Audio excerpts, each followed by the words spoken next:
E agora, você acompanha pela Rádio Rio de Janeiro o programa Estudo das Obras de André Luiz. Vamos refletir sobre o livro Mecanismos da Mediunidade. Produção e apresentação, Deusa Nogueira. Olá, amigos ouvintes da Rádio Rio de Janeiro. Meu nome é Deusa Nogueira. Estamos nós na continuidade do estudo da obra de André Luiz. Nesse momento, estamos nós estudando a belíssima obra, que é Mecanismos da Mediunidade. Muitos pontos de apoio, de entendimento, de renovação, de ampliação da nossa visão acerca da vida, acerca do fenômeno mediúnico, do trabalho mediúnico. Estamos nós no capítulo 19, intitulado Ideoplastia. E vamos entrar no subtema Mediunidade e Responsabilidade. Mediunidade e responsabilidade. É muito bom, E é um tema muito falado nos nossos trabalhos mediúnicos, na nossa casa espírita. Já, gente, que a doutrina espírita, ela vem trazer uma nova visão dessa vivência mediúnica. Com certeza, o médium não é um guru. O médium não é aquele ser que tem que ser insensado, com características especialíssimas, não. O médium é médium. E o médium, sendo médium, ele tem toda uma autonomia, todo um controle, uma responsabilidade que outros episódios, que outros setores do espiritualismo não trazem. Quase sempre, outros setores espiritualistas que trabalham também com a mediunidade, eles veem o médium como um simples um instrumento passivo. Então, a responsabilidade de tudo que acontece é do espírito. Já a doutrina espírita, ela encara o médium como um espírito encarnado, como qualquer um outro, e dentro desse programa reencarnatório, ele terá responsabilidades, ele terá desafios, Ele terá papéis a desempenhar. É essa a visão espírita acerca da mediunidade. E a partir daí, a responsabilidade começa.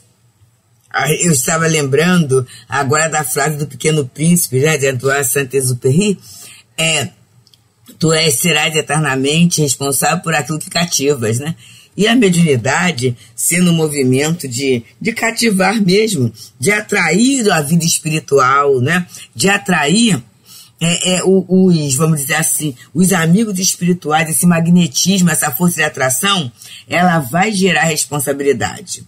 Ela não é algo assim que fica ao léu, que fica solto. Ela gera uma carga de responsabilidade bem interessante para todos nós. E é nesse momento, meus queridos, que fica bem clara, a nossa posição enquanto trabalhadores da mediunidade, ainda mais que nós abraçamos essa ideia de ser o médium com Jesus. Aí a coisa fica mais, vamos dizer assim, mais intensa, a responsabilidade mais intensa. E ele está falando, ele vem falando aqui sobre essa questão da ideoplastia no sono provocado, as interferências ideoplásticas. E aí ele coloca, de certo, não invocamos o relaxamento para o governo das reuniões de ectoplasmia, nem endossamos a irresponsabilidade. E aí vamos pensar, o que é reunião de ectoplasmia? Quando fala ectoplasmia, é aquela reunião em que há o dispêndio de ectoplasma. E a gente pensa imediatamente na reunião de materialização. E nós falaremos assim, também não só. Como assim? A reunião de materialização é uma reunião de ectoplasmia? É. Mas não é a única reunião de ectoplasmia que existe. O trabalho de passes, o atendimento, o tratamento espiritual é um trabalho de ectoplasmia, sim. Em alguns setores, a gente vê em algumas casas, por exemplo, a evangelioterapia, em que as pessoas ficam sentadas e são lidas páginas do Evangelho, prece, tudo isto. Isso é uma reunião de ectoplasmia. Inclusive, em alguns setores, existem até as salas, né, especializadas para esse trabalho. Então, isso é uma reunião de ectoplasmia. Certa feita, fomos numa casa, não participar de uma prece, e aí, posso até falar qual é a casa Bezerra de Menezes, lá em Bangu. E foi muito interessante, quando mostravam a sala, né, as salas, e antes que o companheiro falasse que sala era aquela, era patente a condensação fluídica que havia naquela sala. Quer dizer, e que condensação fluídica é essa? É feita pelos espíritos, sim, mas são o fluido, né? É o resultado do fluido dos médiuns que ali participam, eu soube. Aqui é uma sala de tratamento espiritual. Então, essa reunião de ectoplasmia, né, ele fala que ele não está endossando o relaxamento para esse governo. Por quê, gente? Há todo um cuidado. Há todo um protocolo que foi ensinado, que a gente, lendo os clássicos, né, como Leon Denis, como Gabriel Delany, como Bozano, né, Aksakoff, Lombroso, esse companheiro, William Crookes, esse companheiro que trabalharam com o espiritismo científico, eles colocaram todos os cuidados, né? Primeiro, né, já que a energia sai do médium e é necessário muitas vezes que ela volte para o médium, o ambiente será um ambiente fechado, o ambiente ser um ambiente higienizado, os médiuns terem cuidado com a sua higiene física. E quando a gente fala higiene física, não é só a questão do banho, né, do físico, mas é a higiene alimentar, né? A higiene dentro das roupas, as roupas confortáveis, né? Que não vá causar nenhum atropelo ali, nenhuma outra preocupação que não seja estar no trabalho. E daí a gente vê que antigamente havia aqueles camisolões. E o camisolão, o que era, né? Uma roupa cômoda, sem nenhum problema, sem nenhum cuidado. E como eram compridos, não havia cuidado em sentar assim um assado, em cruzar a perna e fazer isso ou aquilo, né? Esse cuidado. E a asepsia moral também. A questão do médium irritado, irritável, né? O médium que entra na sala aborrecido, que entra na sala atrasado, que entra na sala conturbado, com toda certeza, gente, o que qualifica o fluido não é a nossa postura, não é o nosso sentimento, a nossa vontade? Então esse fluido de irritação, de ansiedade, de agitação, ele vai dar em torno, né? Ele vai causar em torno uma questão desconfortável, desfavorável para o resultado final. A gente vê muitas vezes até que é muito comum o médium de efeitos físicos ser pessoas assim agitadas, né? Quase sempre tem uma certa agitação, porque tem esse fluido movimentando. Mas aí é que a educação mediúnica vai ajudar. Vai ajudar, vai direcionar para quê? Bem, eu sou agitada, tudo bem. Mas como é que eu trabalho essa minha agitação? É de uma forma produtiva? É de uma forma proveitosa? Porque muitas vezes essa própria movimentação pode levar a criatura a ser hábil, a ser rápida, né? A ter uma produção muito boa. Então isso é excelente. Mas se essa agitação, se esse excesso de fluido causa perturbação, e aí entra a questão do autoconhecimento. Dentro do próprio lar, como é que esse fluido funciona? Funciona como um elemento perturbador ou funciona como um elemento assim de trabalho, de bom ânimo, de alegria, de esperança? Então são pontos, meus queridos, que necessitam ser analisados por cada um. E aí a educação mediúnica é muito boa. Então ele fala, né? Não invocamos o relaxamento para o governo das reuniões de ectoplasmia. Então tem governo. E o governo de quem é? Do desencarnado e do encarnado. Os desencarnados traçam o plano do serviço e cabe à direção encarnada, à equipe, né? Seguir aquelas orientações que já são as orientações usuais para a tarefa mediúnica. E ele fala, então, não invocamos relaxamento, nem endossamos a irresponsabilidade. Isso é algo seríssimo, meus amigos. Porque muitas vezes, em nome, né, de uma liberdade, em nome de deixar os espíritos agirem livremente, em nome da espontaneidade do fenômeno, a gente confunde espontaneidade com irresponsabilidade. Na verdade, a espontaneidade é a eclosão daquilo que se tem. Mas aquilo que nós temos pode ser trabalhado, pode ser elaborado. Pode ser, e aí entra a responsabilidade. A responsabilidade. Fulano tem um temperamento muito alegre, está sempre feliz. Tudo bem. É a forma da criatura ser. Então, ela espontaneamente, ela vai exteriorizar a alegria, ela vai exteriorizar bom ânimo, ela vai exteriorizar esse dom. Mas vamos dizer que essa pessoa vá, por exemplo, num velório. Ou ela está numa visita num hospital. Ela pode até manter esse bom ânimo. Mas esse bom ânimo vai ser, essa alegria vai aparecer sobre a forma de quê? Sobre a forma de esperança, sobre a forma de conforto. Dando à prece, não um tom melancólico, né? Mas dando à prece um tom de conforto mesmo, de esperança, de desprendimento, aproveitando esse fluido até, não é? Para aquietar os corações. E é a mesma alegria sim.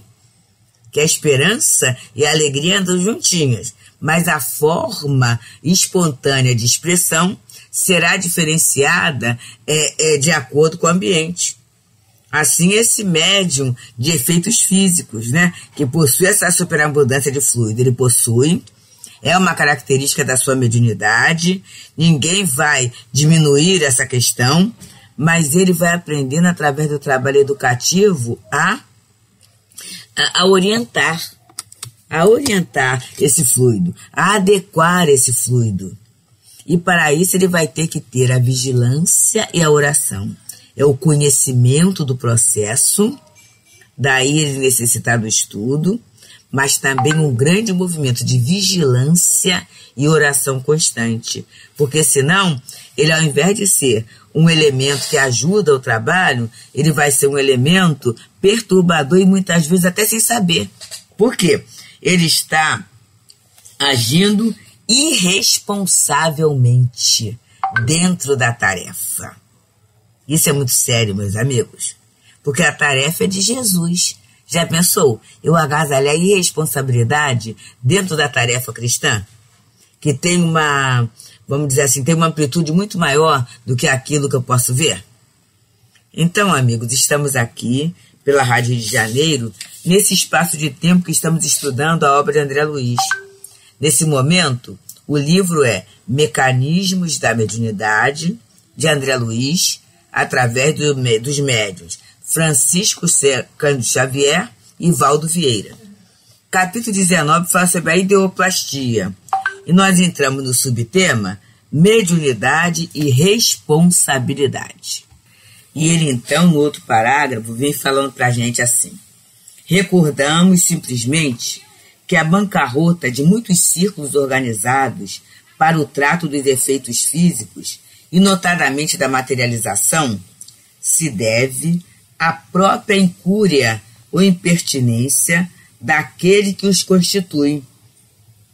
Na maioria das vezes, indagadores e pedinchões inveterados, que descambam imperceptivelmente para a leviandade, comprometendo a obra ideada para o bem, porquanto interpõe os mais estranhos recursos na edificação programada, provocando enganos ou fraudes inconscientes e intervenções menos desejáveis em resposta à irresponsabilidade deles mesmos. Então vamos ver, gente, que é assim um parágrafo só, mas tem muito, assim, um fato muito interessante. Ele fala, primeiro, na bancarrota, quer dizer, na queda, né, no insucesso de muitos círculos organizados para o trato de efeitos físicos. E aí a gente vê que isso acontece mesmo. E muitas pessoas entram até no campo da descrença. Ah, não vou mesmo lá não, porque eu fui a uma reunião assim, e prometeram e não aconteceu nada. Eu fui então a uma reunião assim, eu vi a fraude, eu vi a dificuldade. O médium tal se envolveu nesse fenômeno e ficou muito ruim. Então, né, acontece isso acontece mesmo. Aliás, em toda tarefa. Mas é que muitas vezes a tarefa de efeitos físicos, né, ela produz, ainda mais na materialização, ela gera expectativas. Quantas vezes a pessoa quer, por exemplo, convencer alguém da vida espiritual? E aí fala assim, olha, vamos lá que você vai assistir a materialização de um ente querido seu. Olha aqui a incúria, ó. Incúria. É falta de conhecimento, é leviandade. Como é que eu posso prometer alguma coisa que não está sob o meu controle? Percebemos, amigos? Mas aí existe a promessa. Então, muitas vezes deve a própria incúria ou impertinência daquele que os constitui. E o que é essa impertinência, né? É muito interessante. Vamos olhar pertinência como pertencer, e impertinência como não pertencer à tarefa. Isso é uma coisa muito interessante. Muitas vezes eu estou na casa espírita, eu faço parte de um grupo, mas eu não tenho essa relação de pertencimento. Quantas vezes eu estou ali até numa posição vaidosa, achando que eu dou conta de tudo, que eu faço tudo, que o grupo só existe porque eu estou ali. Olha só, gente. Quando, na verdade, né, a situação, ela não caminha assim. Não é porque eu estou ali que o grupo existe, né? Eu estou tendo uma oportunidade generosa, grandiosa, de ser melhor quando eu pertenço a um grupo. Mas o impertinente é aquele que, mesmo estando no grupo, ele não tem a noção do coletivo. Falta a ele a noção do coletivo. E aí, a incúria, né? A leviandade, a impertinência. E muitas vezes essas pessoas são quem? Indagadores, quer dizer, a criatura vai para satisfazer suas próprias dúvidas. E muitas vezes as dúvidas que caminham até pelo campo da maledicência. Eu quero ver se fulano é médium ou não, se a produção dele é boa ou não, se aquele grupo tem segurança ou não. Quem é que produz mais ou quem é que produz menos. Essas situações, né, que não tem a ver mesmo com o aprendizado, porque é interessante que essas pessoas, mesmo depois que elas têm a comprovação da veracidade do fenômeno, elas não se tornam melhores por isso. Elas não se tornam melhores por isso. E aí elas são, esses indagadores, e pedinchões inveterados. O que é isso, gente? A criatura está sempre pedindo. Ah, eu queria uma prova. Aí tem uma prova. Ah, mas eu queria uma prova olfativa. Ah, mas eu queria uma prova tátil. Ah, mas eu queria ver isso, aquilo outro. Então, ela está sempre pedindo. E aí vai descambar para quê? Para a leviandade. Que é isso? Porque quando eu peço, eu tenho que saber quais são as razões, é até o nome de uma lição do livro Pão Nosso, Razão dos Apelos. Por que eu estou pedindo aquele bem? Por que eu estou pedindo aquela dádiva, né? E sabendo conscientemente que eu estou usando energias. O ectoplasma do encarnado é a vontade, o tempo, o trabalho do desencarnado. E aí eu tenho que me perguntar, o que eu estou fazendo, o que eu vou fazer daquilo que eu estou recebendo? Porque senão é leviandade, gente. É leviandade. Por isso que alguns de nós, e aí alguns companheiros às vezes até se admiram, né?